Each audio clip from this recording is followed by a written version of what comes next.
Volume 1, Original Sin, Chapter 1, Agony, the Evil That Men Do. "Well, you're certainly pretty enough," came a silken voice.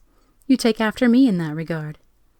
Agony opened her eyes and saw the thing standing before her, and she knew it was a thing, rather than a person, not from its knife-like claws or its great leathery wings, but from the general cast of the thing. Women, no matter how beautiful, didn't look like that. Her body, well, it didn't look like a body, but the idea of a body, devoid of flaw or failing, and given hellish life. Her every movement was a display of near-liquid grace, the tension of each muscle given impossible definition. And no matter how she stood, she was perfectly illuminated, as if the light bent and dimmed in submission to her beauty. The thing stared down at her, then scanned the array of rune-etched chains and manacles holding her in place. "Your taste in jewelry, however, is quite lacking," and she smiled at her joke. "Roheeni, quit talking to it and give me an answer," Arashar barked behind her. "Do we—" The thing called Roheeni glanced back at him, a hateful gleam in her emerald eyes. "Her! Quit talking to her. Do show some modicum of respect, Voskir Arashar. She is of my blood, after all." Arashar, to Agony's amazement, slammed his mouth closed before turning to look back at his attendants. Naxxram and Deimos pretended not to have heard. Roheeni turned her attention back to Agony. "I want to savor this opportunity. It's not every day I get to have a chat with my great-great-great-granddaughter. Besides, there's still the matter of the preparations to attend to. The Scarlet Bliss takes time, and there's no use in rushing things." "So we have an accord?" Yes, I think so," she said, and the smile she gave nearly stopped Agony's heart. "Oh, and Arashar, don't ever presume to command me again."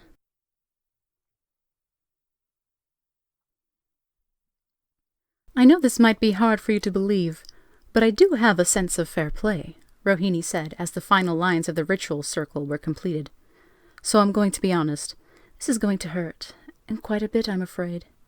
Agony followed the devil's eyes as she moved in closer. "If it were up to me, we wouldn't have to do this, not yet at least. The Scarlet Bliss is extremely taxing. It really shouldn't be attempted until you're more—" and she felt Roheeni cup her breast— "developed. Right now you're just a bud, waiting to burst forth into a flower, and it's fruit I'm after. Young as you are, the spell could kill you before we're finished harvesting, and then what will have been the point? But you know what they say, what is a devil to the evil that men do?" "We're all done with the circle, Duchess," Naxxram said, looking to Arashar for approval. He gave no response, but continued to stand with his hands clasped behind his back, illuminated by the first rays of twilight pouring in from one of the great windows. A mockery of a smile slithered across the devil's face as she reached up to caress her descendant's cheek. "Do you know what it is that gives the 9 hells its power?" she asked. Suddenly a rush of blue fire flared out of the air around Agony's face, searing the tips of Roheeni's claws. She recoiled for a moment, as much in surprise as in pain, before twisting her face into an embodiment of rage. She lashed out, crushing Agony around the throat and lifting her with one hand a full 2 feet into the air, ignoring the azure flames that engulfed her hand in the process. Deimos moved to intervene, but Arashar motioned for him to halt. "I may be your ancestor, but don't presume too much, you impudent little bitch." Agony struggled to protest. It wasn't her fault. The fires weren't hers to control. But Roheeni lowered her slightly and began to scrutinize her face. "You don't have my eyes, I see. Your blood may be mine, but those eyes, they're hers, aren't they?" Agony managed to catch a breath and, so emboldened, glared back at the devil. "Every time you look at me with those eyes, I'll have to hurt you." Roheeni hissed and glanced over her shoulder. "She's a feisty one, I see. You did well to keep her so secure, Arashar. It must be a great relief, knowing you won't have to be afraid of her much longer." The Voskir furrowed his brow and clenched his jaw. "While we took all appropriate measures, I can assure you I was never afraid of that child." "Oh, come now, Arashar. You don't really expect me to believe that, do you?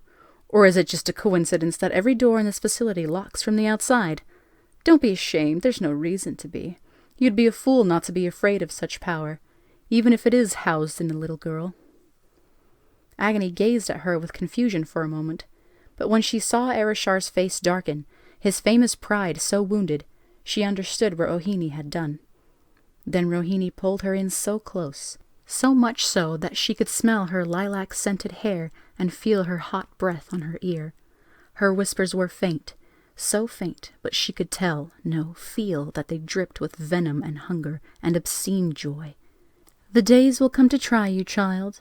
You will cry, you will suffer, you may even break. But I promise, you will live, you will grow, you will ripen. And when you have reached the very peak of your flavor," and Agony felt a tongue trace the edge of her ear, "I will be back for you, my dearest." And Roheeni flicked the tip of her tongue down Agony's cheek, cutting it like a razor. Crimson lightning arced within the circle, entwining around the two women. Agony began to scream. Chapter 2. Agony, Scarlet Bliss. Agony is on a cliff. Behind her, the sunrise mountains soar ever upward, stabbing the heavens with their ragged peaks. Before her lies Thay, blanketed in darkness save for the fires and arcane lanterns in its cities. High above, pale blue stars without number glitter like distant gems. A full silver moon hangs low on the horizon to the west. The air is cool and fresh. Her chains and collar are gone. They never existed. She is free. A pinprick of crimson appears upon the moon and bleeds across its face, and then the moon is not a moon but a bloody wound in the sky. A stream of red light arcs out from it and comes crashing to earth, and when it does it becomes not light but blood spreading across the landscape, sweeping up trees and structures in its current. The rancid tide peels away the world like flesh from bone, revealing a sea of glittering blue fire underneath. And then more tendrils come spiraling out of the void, twisting serpent-like through the air until colliding with either the earth below or the heavens above, eating away cities and mountains and stars and the emptiness between the stars until all Agony can see are rippling tidal waves of crimson and the burning azure void hidden behind the world. And then a stream of light comes crashing, comet-like through the air, directly at her. She recoils and braces herself, but a sphere of blue flame suddenly flares into existence around her. The baleful light crashes against a shield, spraying crimson droplets across its surface, allowing none to pass through. The earth beneath her feet trembles and cracks. The starry sky above is torn to ragged strips, but still the azure flames hold firm. And then a crimson spike punches its way through.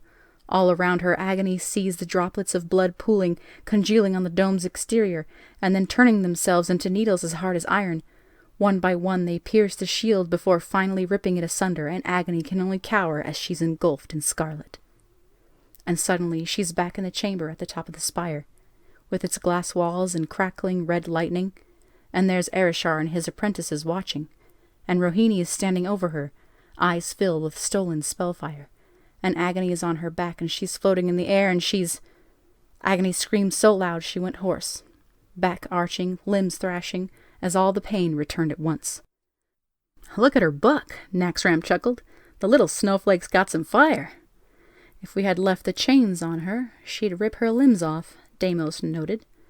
"A pity that we didn't," Arishar replied gravely, and after a moment, "How long is this going to take? It's been 2 days now. I don't care who she is. No child could have this much power." "Perhaps Roheeni's toying with her?" Deimos offered. "Drawing it out. She is a devil." "Well, she had better wrap it up soon. She might have eternity to waste, but I expect results." "Speaking of which," Deimos said, pulling out a small scroll, "it's been announced that the slave auction in Priador will begin in 2 weeks. Lovely. Now there's another ticking clock to worry about." "And we received word from Voskir Tarkamis. Apparently he's interested in purchasing her as well. He's offering quite a bit." "Tarkamis?" Naxxram replied. "Isn't she a little, well, old for his taste?" "He's apparently willing to overlook that, provided that she can produce slaves more to his liking." Naxxram gave a low whistle. "Tarkamis is notoriously bad at paying on time," Arishar said. "We'll put her on the market first, but if she doesn't sell in short order, we'll have to work something out." "Right. We'll get her tended to once the ritual is..." Deimos began. "No," his master said, listening to the gurgling half-screams that might have been a plea for mercy. "First, the child needs to learn her place. She needs to know that she isn't special anymore, that her days of gouging eyes and making a nuisance of herself are over. She will serve her purpose, one way or another. And since she has shown so much reluctance in fulfilling the one she was given before, when this is done, give her to the gnolls. Erishar turned and walked away, mumbling something about never being afraid. His apprentices just looked at each other and winced. Agony is floating. Around her, rivulets of blood and red light lap up the azure flames of her goddess, and pull them inexorably towards the hungry void.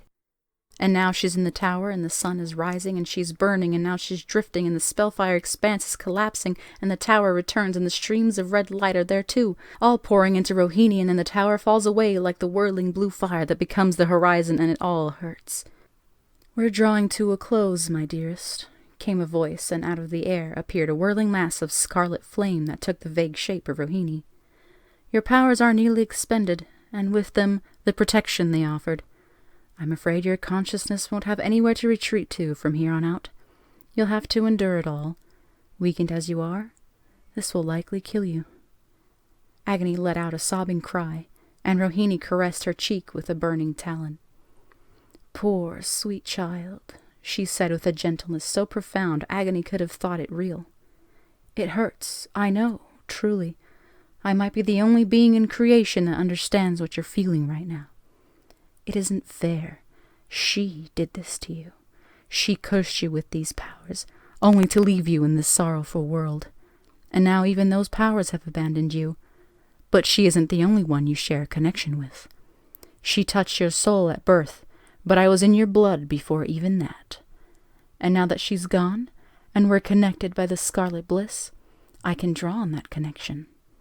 Mishra saved your life at birth. That was her mercy.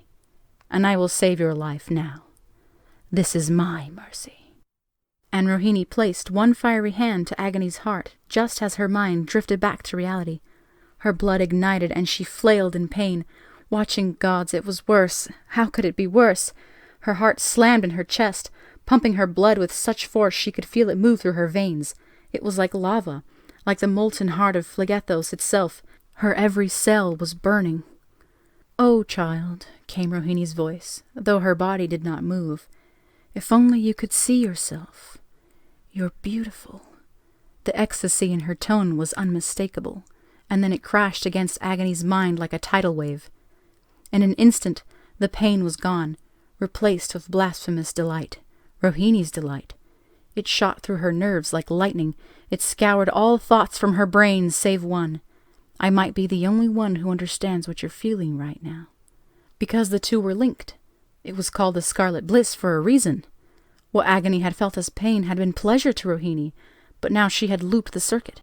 It offered her no joy, but a sick mockery of it, a slithering violation, like something was inside her entire being, writhing in a black euphoria whose crescendo must surely unmake her.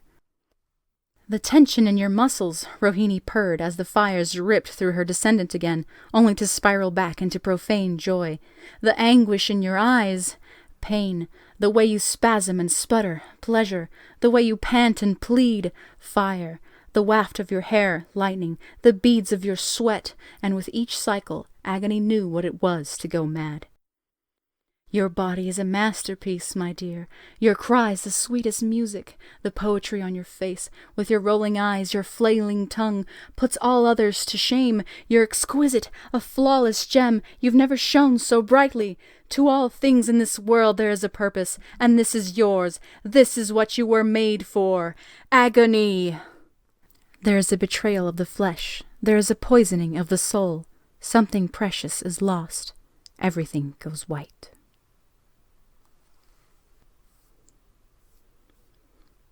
Chapter 3. Artemis, the Golden Fiddle. A lone gambler stumbles through the darkened alleys of Waterdeep, his collar pulled high to shield him from the rain and cold. He knows these streets, he remembers these streets, but he does not remember the quiet little dive he has found himself before. The weather-worn sign, creaking in the wind, reads, "The Golden Fiddle." Has this place always been here? The warm light in the window beckons him inside. The bar is quiet, save for the tune of the piano at the far end. Its genasi player glows with fiery orange light to the rhythm of his song. Is that I've got you under my skin? A handful of candles cast deep shadows across a half-dozen tables, empty save for one. Don't you know, little fool, you can never win? Outside, the howling wind rattles the window and bangs the sign about. The lone barkeep looks up from his cleaning and beams. "Welcome, sir," he says. "Please make yourself at home. Oh, no need for a cover charge, sir. All are welcome here. Stay as long as you like." The only other patron invites him over with a smile. Why not use your mentality? Wake up to reality. Her eyes are emerald pools. Her hair is cinnamon and fire. She wears a dress that is elegant yet simple, and blue like the sky of summers spent on blankets beneath an elm tree. Blue like those eyes of old. But each time that I do, just the thought of you makes me stop before I begin. "Roheeni, charmed to make your acquaintance," she says, extending her hand. He kisses it. "Would you care for a game, Mr. Black? 'Cause I've got you under my skin." Cards are dealt, gold is exchanged. She plays carefully, conservatively. The first few hands are a distraction, an invitation. "Spar with me," she's saying. "Trade with me. Show me you're worth my time." Then the hands become tricks, become ploys, become traps. See how I move, how I rest, how I watch you, and how I watch you watching me. With each new hand comes a whole new perspective, until the cards are all but forgotten, and there is only the endless dance of gesture and innuendo, of sweetly whispered half-truth and ever-witty banter. "Miss Roheeni, I believe you've stolen my heart. Well, I needed it for a full house." There's a deep red wine. Did he order wine? In goblets that couldn't possibly be gold. Must be a trick of the light. What sort of vintage is Scarlet Bliss, anyway? Outside, the winter rain whips fiercely, and one by one the street lamps sputter and die. The hour grows late. All the things you are begins to play. You are the promised kiss of springtime that makes the lonely winter seem long. "You're an extraordinary man, Mr. Black," she says, lightly caressing his cheek. Her touch is electric. "I think I chose well. How about one last hand? For everything we have on us." She smiles and traces the line of his jaw with her fingertips, cupping his chin ever so slightly, just like... He agrees. Final hand, winner take all. You are the breathless hush of evening that trembles on the brink of a lovely song. She chuckles and pulls away, and her pale fingers have become slender talons. Her fire auburn hair parts to reveal ebony horns. Her eyes are those of a viper poised to strike. Her fanged mouth forms an abomination of a smile, and he feels a chill slither up his spine. She deals the cards, one by agonizing one. Torment for him, sport for her. With each card dealt, he feels the shadows deepen, the candles burn hotter. The wind has stopped outside. All the world seems to go still. You are the angel glow that lights a star. Spades, straight flush to the jack. "It would appear that I lose," she says in a voice that reminds him of sharpened knives. "A pair of aces, spade and heart. The dearest things I know are what you are." His chest nearly explodes, and he grips it in a deep sigh of relief. He catches his breath. He regains his composure. She is still smiling. He bows to her, takes up his coat, and goes to leave. "Thank you very much for the game. It's been a pleasure. No need to get up on my..." And she's upon him. "A deal is a deal, and I always make good on my bets," she whispers, and in her voice is the promise of blasphemous delight and the fulfillment of desires dare not spoken. "Tell me, what is it that gives hell its power? Some day my happy arms will hold you." She embraces him. Forceful, passionate, undeniable. He mutters a protest, but she places her hand to his cheek and shushes him gently. He is reminded of a tavern long ago and of the painted lady within, of being led up the dim stairs to a darkened room, of passion and heat and the vows that only first love could swear. And he remembers how she robbed him. Why is that coming back to him now? "Desire," he says, shaking. and someday I'll know that moment divine. She kisses him. Her lips taste of blood and rich wine, of sulphur and sweet delights. She smells of fresh grass and lilacs. Watching gods, why did it have to be lilacs? And suddenly he's back there, and it's summer, and she is her, and there's still time, and he's kissing her, loving her, and he's reeling, falling, burning. When all the things you are? She stops and touches her brow to his. Her eyes are verdant mirrors. She whispers that she is his, and that he'll never lose her. He remembers that he began to silently cry then, whether from joy or fear or dark knowing. She's not a woman. She's not even a devil. She's a storm, and he's been swept up in her wake. She is the fire and the smoke. She is rattling chains and agonized screams. She is sin and folly and damnation everlasting, and she is everything he has ever wanted. He gives the faintest nod. Are mine. He awoke in his bed the next morning. He can never find the golden fiddle after that. Chapter 4. Agony. Dying Embers. I had forgotten gnolls are pack hunters, Naxxram said, watching from the balcony, arms supporting him as he leaned on the railing. Yes, Deimos replied dryly, pulling out several small scrolls and a quill. Though it would appear that hunting isn't the only thing they do in packs. One of their many behavioral quirks. A sharp snap ripped the air, followed by a scream which tore it asunder. And that would be another, the overwhelming preference for conscious, thrashing prey. Look at them go, Naxxram laughed, the excitement audible in his voice. What's the record? For gnolls, I mean. Once they've entered their blood rage, gnolls observed in the wild have been documented maintaining that state for hours. However, ours are significantly better fed and cared for, so their stamina should be accordingly higher. Deimos levitated one of the scrolls into the air and began to write, while Naxxram looked on, occasionally shaking the railing with such force that Deimos worried he might dislodge it. You're missing a great show here. The other Voskir will want a report, plus I still have some cataloging to do. If you're going to do all that, why are you still out here? There came a frantic gasping, a tear-choked plea not to, and another agonized shriek. I always do my best work while listening to music. The world is black. Once, when she would close her eyes, she would see a great sea of swirling light, or a vast expanse of fire, and both were always so blue, but they're gone now. Once, when she slept, she would dream of freedom and of laughter and of love. She even dared to dream of being a hero, but they're gone now. Now there is only the black, only the silence. Perhaps she is drifting, perhaps she is falling. Was there ever a difference? She is alone. She has always been alone. She sees that now. The gnolls taught her that. She is alone, but she doesn't mind. If she is alone, then no one can hurt her. The Thayans taught her that. She is alone and she welcomes it. There are worse things than being alone. Roheeni taught her that. There is a noise? A boom? No, that's a trick of the silence. It's smaller than that, closer than that, weaker than that. There is a light, a fire. It is falling, drifting towards her, or her it. It's the light of a bonfire, crackling in blue. She comes to it, and it to her. The beat comes again, two this time. It's a heartbeat, she realizes.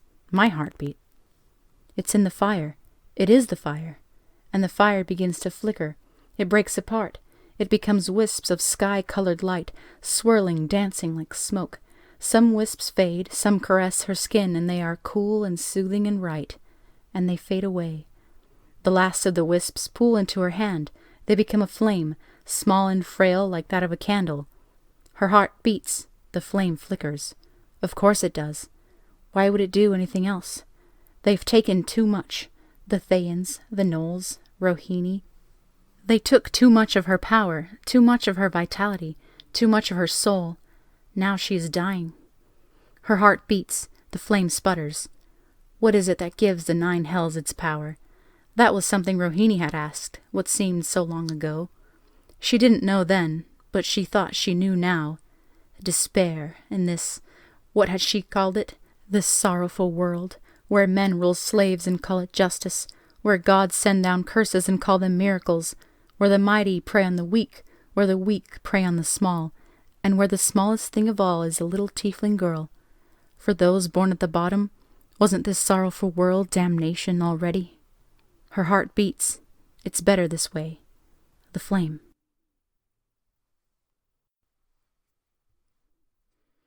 Wakey, wakey, Nullbait! The water that is splashed on her shocks her back. You awake, Nullbait? Oh, good. Thought we'd lost you there, Naxxram exclaimed. She was back in the tower, back in Thaymount, surrounded by walls of glass. To the east, dawn was breaking. To the west, she could see the silvery moon hanging low. The air was heavy with blood and sweat and sex and fear. She needed a retch, but didn't have the strength. She needed to bathe, but couldn't move. Everything hurt. Man, they really did a number on you, didn't they? I didn't think they were ever going to finish. Guess you're that good. I mean, to a knoll. A fine piece of Nullbait. But as for humans, well, no offense, but I'd rather fuck Deimos than touch you after all that. We're supposed to auction you off, but I don't know if any man could want something like you now. Hey, you listening, Nullbait? You still in there? Hello, Turtle to Nullbait. Kill me, was all she could hoarsely manage. Ah, come on now, Nullbait. None of that now. We'll get you the priestesses of Leviatar and they'll fix you up, mostly. At least in all the places that count. But you need to turn that attitude of yours around if you want to sell at auction. What kind of person could possibly want a broken toy like you are now? Well, other than Tarkamis. Or is that what you're shooting for? I mean, everybody's got their own thing, I guess. I bet it wouldn't be so bad. He certainly wouldn't do this to you. And with hips like yours, I bet you'd be great at it. You could do 10 easy. She felt herself being levitated into the air by an unseen disc. Did Tensor ever dream his spell would be used like this? Yep, it's all downhill from here, Nullbait. Nowhere to go but up. Man, would you look at that sunrise? Doesn't it just make you glad to be alive? And though she didn't have the energy to sob, Agony still found the strength to cry. Chapter 5. Roheeni. Satisfaction. Artemis, darling, why don't you join us? Agony invited, tapping the surface of the bath with the end of her tail. I'm 2 steps ahead of you, my dear, the warlock said, sinking into the tub, a towel still around his waist.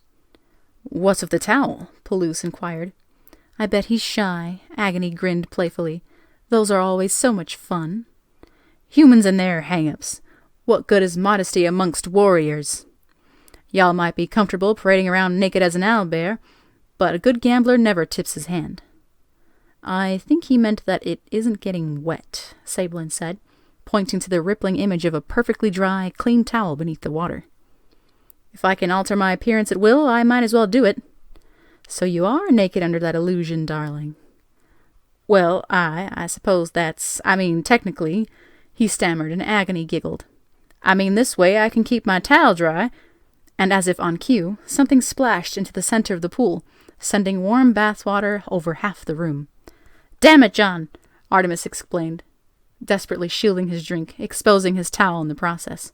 By the time the clownish rogue popped his head out of the water, Artemis was holding up his drenched towel, a look of supreme annoyance plastered on his face. All around him, however, the others began to laugh, and within moments he was too.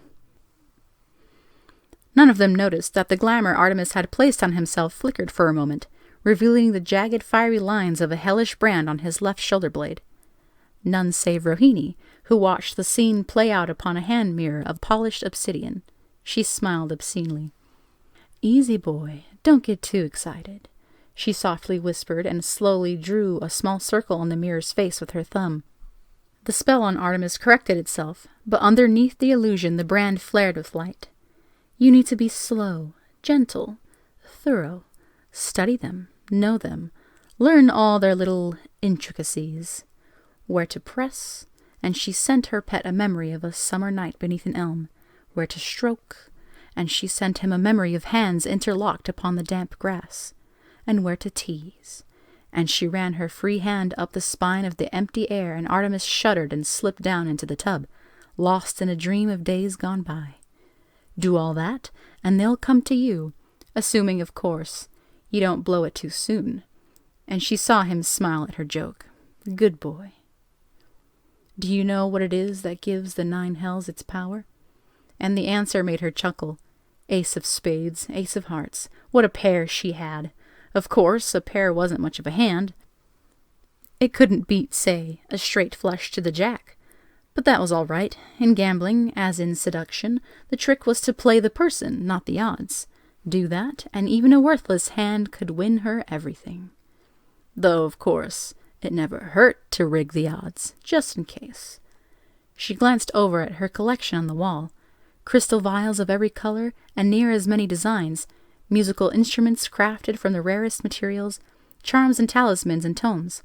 How generous the Stygians were with their master's treasures, though, she supposed, when your archduke is trapped helpless in a glacier, it's to be expected.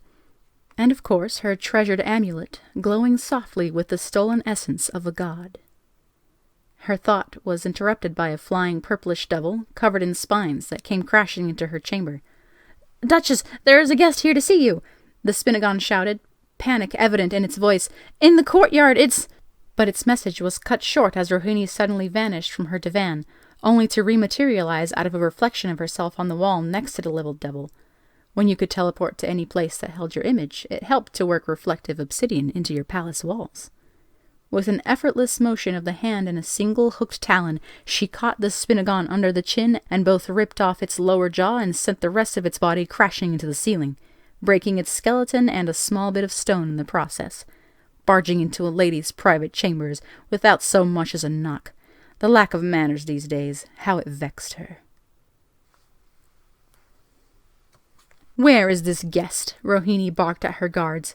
"Where is the dead man?" The Barbazo exchanged an anxious look before pointing over to the fountain that dominated the courtyard of Roheeni's palace. It was a massive piece, 15 feet in height, entirely of gleaming white marble and masterfully sculpted in the image of an angel reaching for heaven while being devoured by monstrous serpents. The waters that poured from it were heated to near boiling from the magma pools that dominated Phlegethos. It had cost her over a few of her treasures, including her favorite sword, and more than a few favors, but it looked magnificent. And someone was swimming in it. Roheeni stormed over, her emerald eyes flaring, talons drawn, her rage evident in the movement of her every muscle. A slender, perfectly toned leg rose from the fountain's water, held aloft that its owner might inspect it. Roheeni froze. "Roheeni, there you are!" Fierna exclaimed jubilantly, and in doing so, splashing the courtyard and nearly Roheeni herself with scalding water. She then rose, steaming water dripping from her flawless body and the long hair that covered her face. Roheeni, however, immediately fell to one knee, head bowed low. "Your Grace," she said to the Archduchess of Phlegethos. "My most sincere apologies. I didn't know to expect you, and—" "Oh, Roheeni, relax. You're fine. I was just enjoying a dip in your pool." And Fierna threw her dark hair back to reveal a youthful face of impossible beauty, crowned by a pair of small horns, with a wry smile stretched across it. She stepped out of the fountain and strode, naked and dripping, over to her duchess and threw her arm over her neck in a giddy and wet embrace. Roheeni tensed at both the unexpected intimacy and dampness now soaking her gown. "It's lovely, by the way. I'll have to get one myself." "Is there something I can help you with, Duchess? Some way I may be of assistance?" "Sure is. You can get me some brandy." "You drink brandy, Duchess?" "No, but I figured I'd give it a try. Anyway, there's a matter I want to discuss with you. Just let me get dressed first." Without so much as a gesture with her fingers, Fierna caused the stone tile of Roheeni's courtyard floor to float into the air, where it glowed brightly before melting into droplets of magma which flowed gracefully around the Archduchess. The magma cooled into a garter belt and corset made from minuscule stone plates that interlocked together and moved like fine mesh. It also destroyed a corner of Roheeni's mosaic floor. The corner of her eye twitched. "Daddy thinks an invasion of Stygia's a bad idea, but what does he know?" Fierna said, walking beside her vassal along the parapet, a glass of rare bluish crystal cupped in one hand. She took a single sip of the brandy within and winced before tossing it, glass and all, into the molten furnace below. Yick! Mortals drink that swill? "Well, Lord Belial is a renowned battlefield commander, Duchess," Roheeni said, trying to avoid breaking her own glass in rage. I fought under him many times during my days in the Blood War. I trust his judgment in these matters. All he ever does these days is, build up our defenses and grow our spy network. His spy network. Glacia thinks he's grown soft. Paranoid, maybe. Glacia? What did the Archduchess of the Sixth Layer have to do with this? I'm sure his lordship is just concerned about solidifying the Fourth Layer's hold on power. Your hold on power, Duchess. War with Stygia might overextend our forces and interfere with my dealings with them, but no need to mention that. He's a warrior, Roheeni. So were you once. We have one of the best armies in, all 9 hells, yet we don't use it. Meanwhile, Stygia's just sitting there, ripe for the taking. The fact that it's ruled by Glacia's most hated enemy was, of course, just a coincidence. If your mind is settled on this matter, Duchess, I will, of course, assist in any way I can. Let the little tart dig her own grave if she's that blind. I'll prepare my soldiers for... No, I won't be needing your armies. Glacia has agreed to lend us the Perdixicae so as to bolster our forces. And I'm sure she didn't ask for anything to use her elite squadron of Vignettes. I have a different mission for you. Fiona stopped and looked out over the volcanic hellscape that was the Fourth, all black smoke and glowing magma and shimmering heat. There's a traitor in my court, a Stygian collaborator. Roheeni's stomach nearly turned itself inside out. I don't know who just yet, but I have narrowed it down to one of the dukes or counts. If I'm going to invade the Fifth Layer, I can't have their spies on my back. I need you to figure out who it is and deal with them. I'm flattered, Duchess, that you trust me so highly, Roheeni said, mustering every ounce of her poise and control to keep from laughing. The dumb slut. Oh, I don't trust you, cunt. But I do trust Daddy, even if he's going soft on me. If rumor is to be believed, he does quite the opposite to you. And he knows that you'd never betray us. He says you two have history. Roheeni looked away at that remark, arms holding herself. She quietly shuddered. History. Fiona turned back to her subordinate. We're devils, Roheeni. We're schemers, true, but we're conquerors as well. There's 5 whole layers between us and the throne of Nessus, and until we start closing the gap, I don't know about you, but I'm not going to be satisfied. Suddenly, Fiera's garter belt liquefied back into magma, flowed down her legs, and formed a small block about 2 feet tall on the floor. She promptly placed one foot up upon it, as if imitating a conquering hero. No, I'm not satisfied. Not satisfied at all. And she stared into Roheeni's verdant eyes. A feeling washed over the lesser devil, one of lustful hunger and sadistic joy. It crashed against Roheeni's heart, buffeted her like a storm. But she did not feel it entwine itself there. It did not seize control. It wasn't a spell or charm. All 9 hells. It was Fiona, her desire, her hunger, her power. It was so immense it was palpable. Was this the true strength of Belial's exalted brat? She was a fraction of the former Archduke's age, but this, whatever else could be said of her, Fiona was most certainly her father's daughter, in every sense, it would seem. Some things never change. Then Roheeni thought back to her collection, to her amulet, to that pair of aces up her sleeve. But others. I can assure you, Duchess, that if you are not satisfied, then neither am I, Roheeni said, kneeling before her mistress. She forced herself to smile. But I suspect I soon will be.